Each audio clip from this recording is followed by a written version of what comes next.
budidaya belut ini. Oke, mari kita lihat liputannya.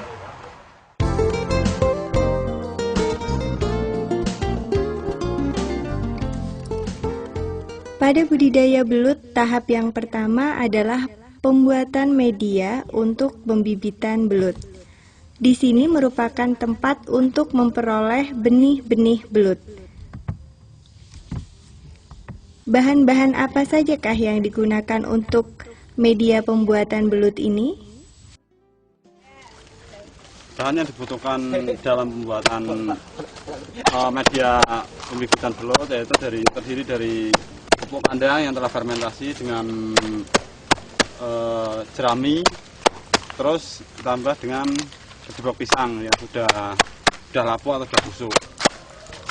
Saat ini kita cacak, setelah kita cacak nanti kita campur kedua bahan ini antara kedua pisang dengan pupuk kandang. Setelah itu nanti kita kompos kurang lebih antara 10-15 hari.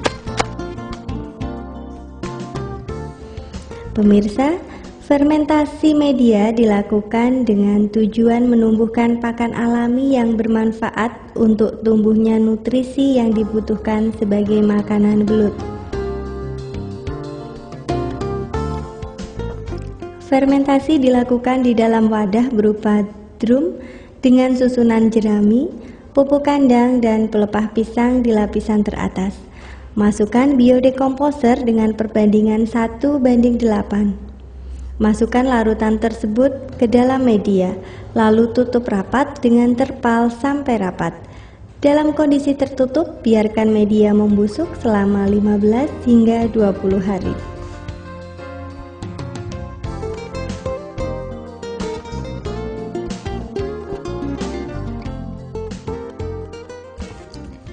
Setelah 15 hari dilakukan fermentasi, bahan-bahan tersebut kemudian dimasukkan ke dalam kolam media pembibitan dengan cara mencampur semua bahan yang telah disiapkan.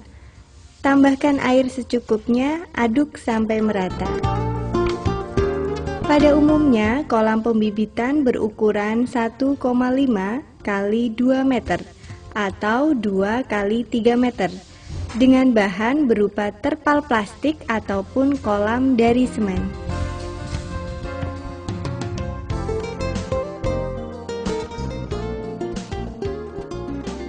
Pemirsa, setelah media untuk pembenihan disiapkan seperti yang sudah kita lihat di depan kita tadi, maka langkah selanjutnya adalah tahap pembenihan, Pak, ya? Nah, untuk pembenihan ini, Pak, kira-kira langkah awal yang harus dilakukan itu apa saja, Pak?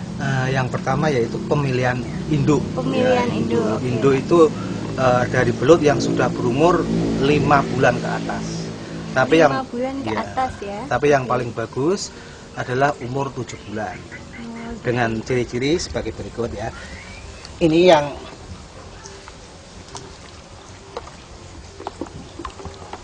yang pejantan, Mbak ya. Oh, pemirsa, ini adalah ciri-ciri yang induk pejantan dari belut. Coba belut, Pak, ya. cirinya yang spesifik itu seperti apa, Pak Kadaryono?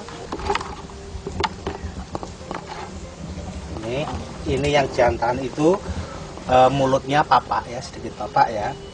Bapak terus bersih, ini bersih mulus. Maksudnya tidak ada cacat tidak ada badan cacatnya. gitu, Pak, ya? Oke. Ini kepalanya lebih pendek. Kepalanya lebih pendek daripada yang betina. Ini yang jantan ini. Oke, ini yang jantan. Jantan. Wow. Kemudian yang betina, Yang Pak.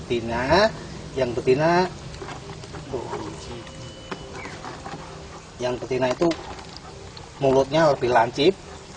Oh, jadi bentuk mulutnya lebih runcing, Pak, Runcing, ya? ya, Untuk lebih panjang runcing. badannya lebih panjang mana, Pak, antara yang jantan dengan betina? Panjang yang jantan, Pak. Yang betina itu lebih pendek. Ini. Wah. Nah, ini per meter persegi biasanya 6 ekor. 6 ekor. Nah, dengan perbandingan 1:2. 1:2. Satu jantan, 2 betina. Jadi 1 meter persegi itu 4 betina, 2 jantan. 2 jantan. Per meter itu persegi. untuk per meter persegi. Per persegi ya.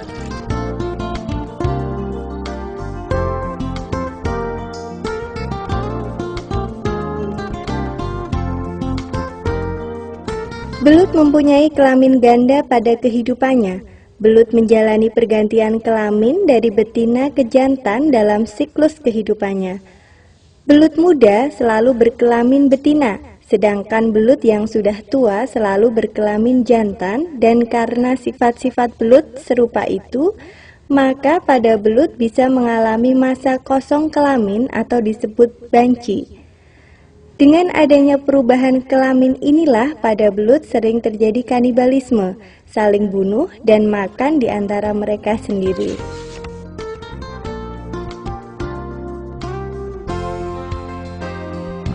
Oke pemirsa, tadi kita sudah melihat bagaimana indukan itu diletakkan pada media untuk dipijahkan. Nah, sekarang kita lihat proses selanjutnya, yaitu sedang apa nih Pak?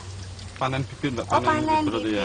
Jadi kalau panen bibit itu jangka waktunya berapa lama Pak setelah induk ditaruh di media? Antara 1 sampai 1,5. 1 sampai setengah Ya. bulan. Oke, dan saya mau lihat proses panennya Pak. Boleh ikutan ya Pak ya? Gimana cara proses panennya boleh, Pak? Mbak. Ini tinggal, Pak. Tapi nggak kelihatan ya? Di lumpur, Mbak. Wah, ini kan. Jadi harus membuka lumpurnya. Oke.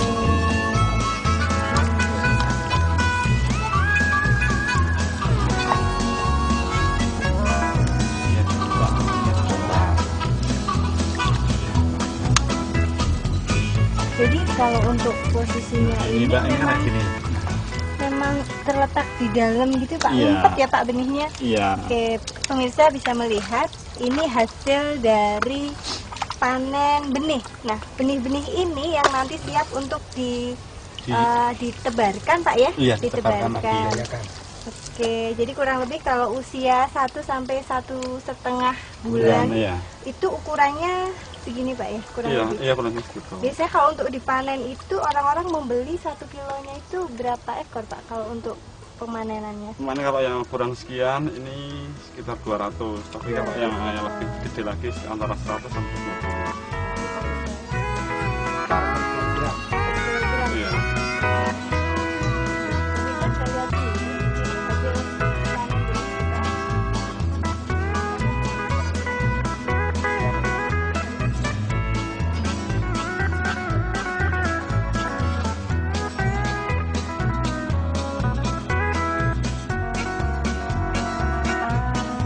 Nah, setelah bibit dipanen dari kolam pembibitan, kemudian bibit siap dibawa ke kolam penampungan dan siap dijual.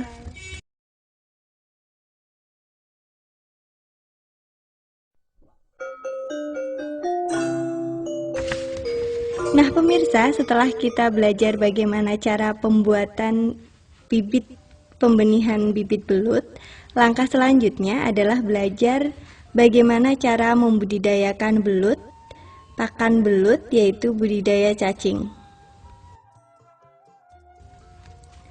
Cacing yang dibudidayakan dari jenis apa saja, Pak? Cacing yang kita budidayakan itu dua jenis, yaitu jenis lumricus sama jenis tiger. Untuk yang jenis lumricus itu yang seperti ini, yang buntutnya yang belakangnya agak pipih ke kuning-kuningan, badan agak memanjang.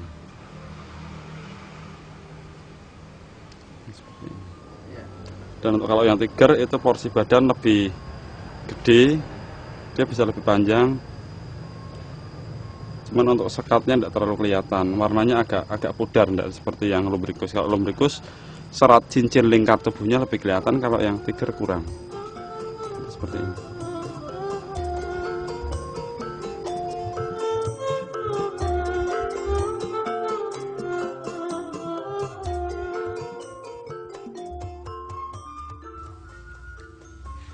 Nah, Pak Taufik, dalam budidaya cacing, media yang digunakan itu apa saja?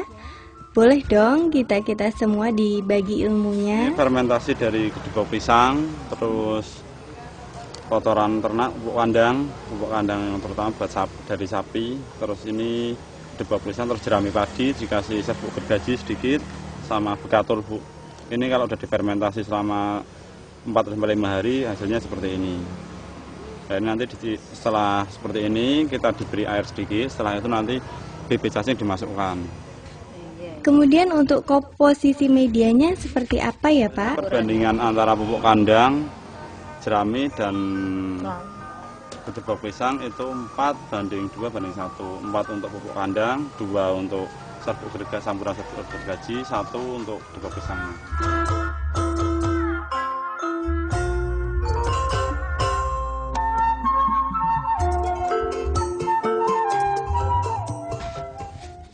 Setelah media pembibitan selesai disiapkan, maka langkah selanjutnya adalah penebaran bibit cacing trigger dan lumbricus dengan kepadatan tebar 1000 ekor per meter persegi. Adapun wadah dari media pembibitan cacing ini adalah berupa keranjang-keranjang plastik yang nantinya akan diletakkan pada rak-rak kayu.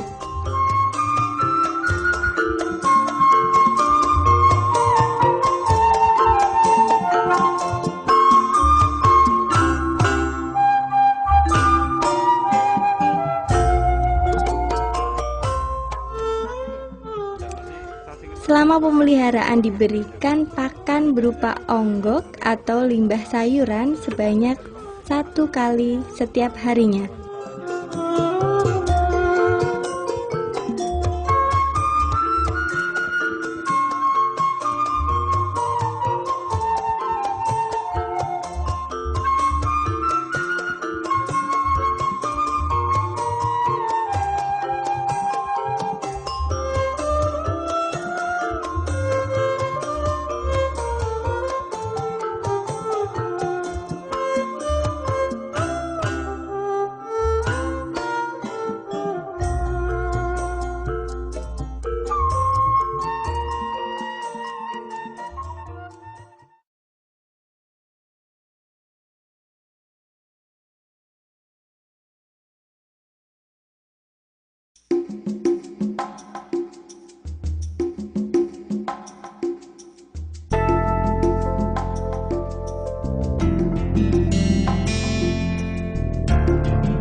Wadah pembesaran belut yang bisa digunakan antara lain tong dan juga dapat menggunakan kolam terpal dengan media yang digunakan sama dengan media pembenihan belut, yaitu campuran antara lumpur serta fermentasi dari cacahan gedebok pisang.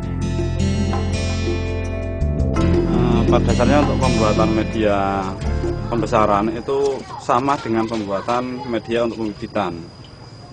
Akan tapi kalau media untuk pembibitan itu nanti diberikan agak kering, cuman kalau untuk yang pembesaran itu kalau di sistem modern seperti ini alangkah baiknya dikasih air antara 2-3 cm. Jadi untuk nanti perkembangannya bisa seperti ini. Seperti sawah ya Pak ya ini? Iya, seperti kondisi alam di kondisi alam aslinya. Nah, kita kasih tanaman kayak seperti enceng gondong. Ini fungsinya untuk apa Pak ini Pak? Ini untuk membantu proses oksigennya Bu. Iya. Di samping itu nanti juga keuntungannya untuk pencahayaannya agak berkurang. Jadi kalau pencahayaannya berkurang nanti porsi makannya bisa bertambah. Bagaimana dengan teknis manajemen pengelolaan air media? Kita pakai air mengalir, air mutar Bu. Kita air bergantian terus. Maksudnya nanti kalau air terlalu lama itu nanti akhirnya kadar pH-nya menurun, malah efek dari kotoran dari belut itu sendiri jadi racun di dalam media. Nah, ini kita gunakan untuk air mengalir biar nanti siklusnya jalan. Kalau dari air sumur itu kadar pH-nya kan sudah normal seperti pH tanah. Tapi kalau pakai air pump itu dipakai 1 hari sebelumnya. 1 hari sebelum ditandun dulu, setelah itu baru bisa dipakai. Seperti ini kita tandun di tengah. Bibit yang kita memasukkan bibit dari selanjutnya untuk mengoptimalkan hasil panen beternak belut atau budidaya belut ini diperlukan teknik pemeliharaan bibit yang baik dan tepat sehingga memperoleh belut berkualitas baik dan tidak menghasilkan keturunan yang abnormal. Benih belut yang dipilih harus memenuhi syarat-syarat antara lain sebagai berikut. Yang pertama adalah anggota tubuhnya masih utuh dan mulus, yaitu tidak ada luka bekas gigitan. Kemudian gerakan tubuh lincah dan agresif, serta penampilannya sehat yang dicirikan dari tubuhnya yang keras dan tidak lemas jika dipegang. Kemudian tubuhnya berukuran kecil dan berwarna kuning kecoklat-coklatan dan usianya sekitar 2-3 bulan. Padat penebaran belut yang digunakan adalah 200 ekor untuk setiap volume wadah berupa tong. Setelah belut ditebar di dalam wadah, maka selanjutnya permukaan media ditutup dengan tanaman enceng gondok.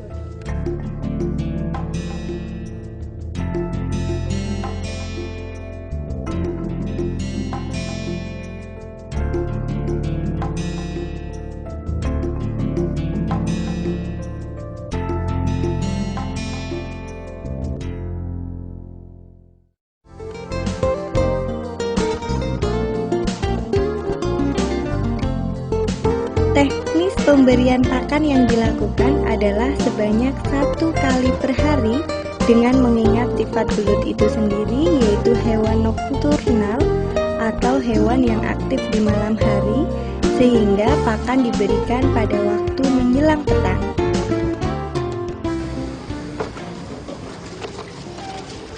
Tidak apa-apa, nanti kan tahu sendiri. Ini cacing kan juga diberikan seperti ini, nanti akhirnya kan dia akan lari sendiri, nanti terus untuk proses pakannya seperti pakan alami biasa, nanti cacing akan turun masuk sendiri. Dan ini nanti untuk berikutnya nanti kan ada lubang-lubang sendiri di area dekat-dekat pemberian pakan. Kita rutin pemberian pakan semisal satu tempat di sini, ya paling kita taruh di sini. Nanti kan untuk proses kesehariannya secara tidak langsung mereka sudah tertata pola makan di arah yang sama.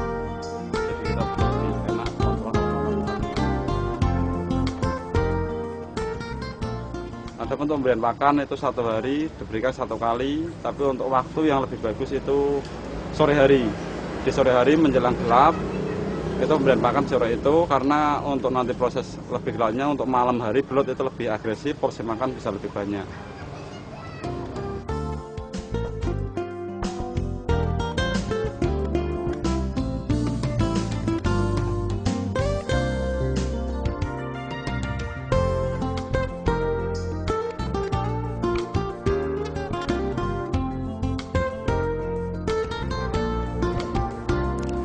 Selain diberi pakan berupa cacing, belut dapat juga diberi pakan berupa pelet, bekicot, dan keong. Adapun cara pemberian keong tersebut adalah dengan mencacahnya sehingga menjadi potongan yang lebih kecil.